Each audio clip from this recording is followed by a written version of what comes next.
तो आज हम आपको कुछ श्लोक के अर्थ के बारे में बताएंगे।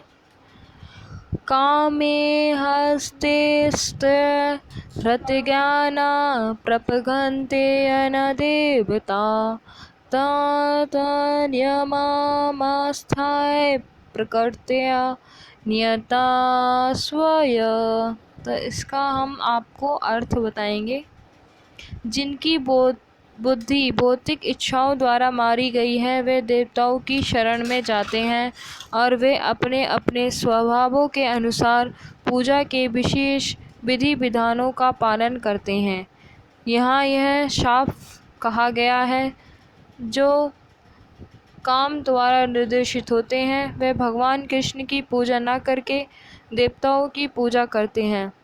जब हम कृष्ण का नाम लेते हैं तो हम किसी सांप्रदायिक नाम का उल्लेख नहीं करते। कृष्ण का अर्थ है सर्वोच्च आनंद, और उनकी पुष्टि हुई है कि परमेश्वर समस्त आनंद के आगार हैं।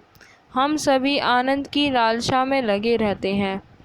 आनंदमयो भस्तात् भगवान की ही भांति जीव चेतना से पूर्ण है और सुख की तलाश में रहते हैं।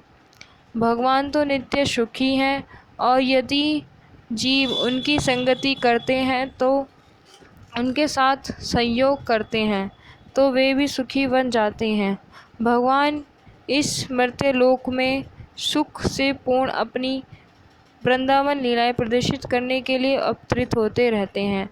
अपनी गोप मित्रों के साथ अपनी गोपिका सखियों की लीलाओं से सुख से ओतप्रोत है।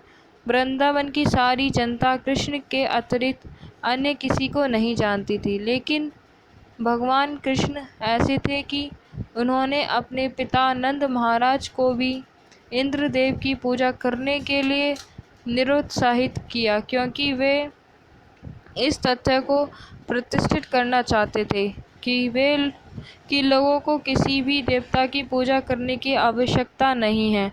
उन्हें एकमात्र परमेश्वर की पूजा करनी चाहिए, क्योंकि उनका परम लक्ष्य भगवत धाम को वापस जाना है। भगवत गीता में भगवान कृष्ण के धाम का वर्णन इस प्रकार हुआ है।